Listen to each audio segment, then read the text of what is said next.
Assalamualaikum warahmatullahi wabarakatuh. Perkenalkan nama saya Melgusa Fitri, NIM 2029 dari jurusan Administrasi Pendidikan. Yang terhormat dosen pengampu mata kuliah Teori dan Analisis Sistem yaitu Prof. Dr. Supiarma Marsidin MPD dan Bapak HD Afiansa MPD. Baik, saya dari kelompok 2 akan mempresentasikan yaitu mengenai pendekatan sistem. Pada topik pembahasan kali ini, saya akan membahas mengenai pengertian pendekatan sistem, prinsip-prinsip pendekatan sistem, keunggulan pendekatan sistem, batasan-batasan pendekatan sistem, dan langkah-langkah dalam pendekatan sistem. Pembahasan yang pertama yaitu mengenai pengertian pendekatan sistem. Pendekatan sistem adalah upaya untuk melakukan pemecahan masalah yang dilakukan dengan melihat masalah yang ada secara menyeluruh dan melakukan analisis secara sistem. Pendekatan sistem diperlukan apabila kita menghadapi suatu masalah yang kompleks, sehingga diperlukan analisa terhadap permasalahan tadi untuk memahami hubungan bagian dengan bagian lain dalam masalah tersebut serta kaitan antara masalah tersebut dengan masalah lainnya.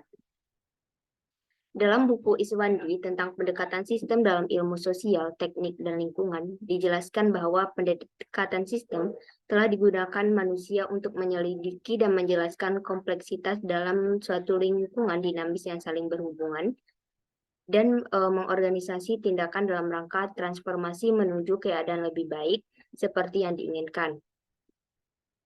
Pendekatan sistem ini merupakan suatu cara untuk menyelesaikan persoalan yang dimulai dengan melakukan identifikasi terhadap sejumlah kebutuhan-kebutuhan sehingga dapat menghasilkan suatu operasi dari sistem yang dianggap efektif.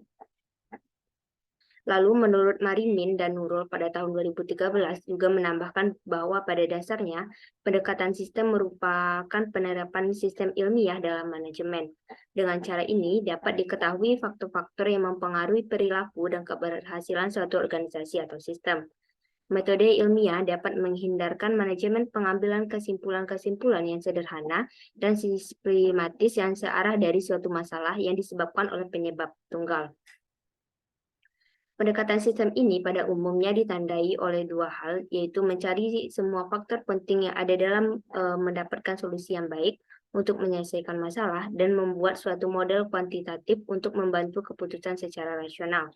Dalam kaitan dengan solusi penyelesaian masalah, terdapat 3 pola pikir dasar yang menjadi pegangan dalam pendekatan sistem, yaitu yang pertama, sibernetik, yaitu orientasi pada tujuan. Yang kedua, holistik, merupakan cara pandang yang utuh dan menyeluruh terhadap totalitas sistem.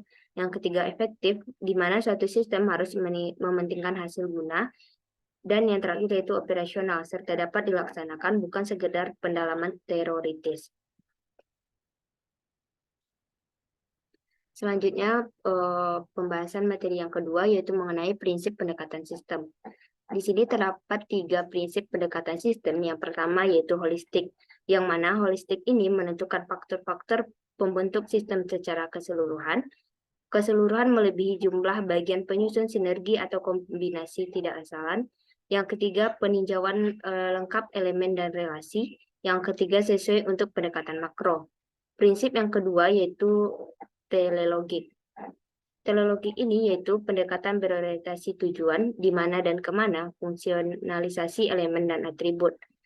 Mengingatkan diri pada konteks masalah, elemen tetap bila tujuan berbeda, atribut yang ditinjau berbeda, dan kritis atau pendefinisian masalah. Yang prinsip yang ketiga yaitu mengenai dialektika. Dialektika ini yaitu pendekatan didasarkan pada perubahan waktu, mempertimbangkan unsur kesementaraan, cocok untuk sistem yang tepat atau cepat berubah atau berumur singkat, perkembangan atau perubahan objek di masa lalu dari proyeksi di masa depan, dan standar perkembangan disusun dalam pengertian kecepatan dan luasnya diferensiasi, spesialisasi, dan integrasi.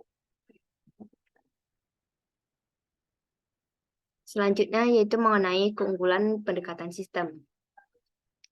Keunggulan atau keuntungan yang diperoleh apabila pendekatan sistem ini dilaksanakan yaitu yang pertama, Jenis dan jumlah masukan dapat diatur dan disesuaikan dengan kebutuhan sehingga penghamburan sumber, tata cara, dan kesanggupan yang sifatnya terbatas akan dapat dihindari.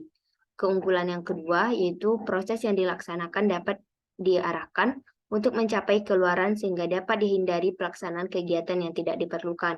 Keunggulan yang ketiga yaitu keluaran yang dihasilkan dapat lebih optimal serta dapat diukur secara lebih cepat dan objektif. Dan keunggulannya terakhir yaitu umpan balik. Umpan balik dapat diperoleh pada setiap tahap pelaksanaan program.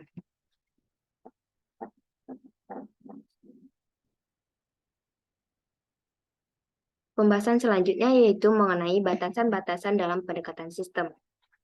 Beberapa batasan pendekatan sistem yang paling terpenting adalah yang pertama, pendekatan sistem itu adalah penerapan suatu prosedur yang logis dan rasional dalam merancang suatu rangkaian komponen-komponen yang berhubungan sehingga dapat berfungsi sebagai suatu kesatuan mencapai tujuan yang telah ditetapkan. Batasan yang kedua yaitu pendekatan sistem adalah suatu strategi yang menggunakan metode, analisa, desain, dan manajemen untuk mencapai tujuan yang telah ditetapkan secara efektif dan efisien. Yang ketiga, pendekatan sistem adalah penerapan dari cara berpikir yang sistematis dan logis dalam membahas dan mencari pemecahan dari suatu masalah atau keadaan yang dihadapi. Nah, pembahasan yang terakhir yaitu mengenai langkah-langkah dalam pendekatan sistem. Adapun langkah-langkah dalam pendekatan sistem yaitu yang pertama, memandang perusahaan sebagai suatu sistem, yang kedua, mengenal sistem lingkungan, yang ketiga, mengidentifikasi subsistem perusahaan, langkah yang keempat, bergerak dari tingkat sistem ke tingkat subsistem, dan langkah yang terakhir yaitu menganalisis bagian-bagian sistem dalam satu ukuran tertentu.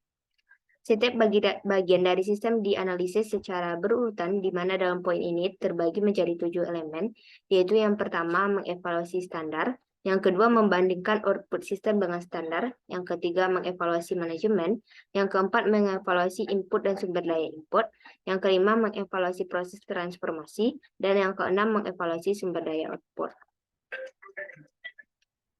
Sekianlah pembahasan dari saya. Kalau ada salah dan kekurangan saya mohon maaf. Saya akhiri dengan Assalamualaikum warahmatullahi wabarakatuh.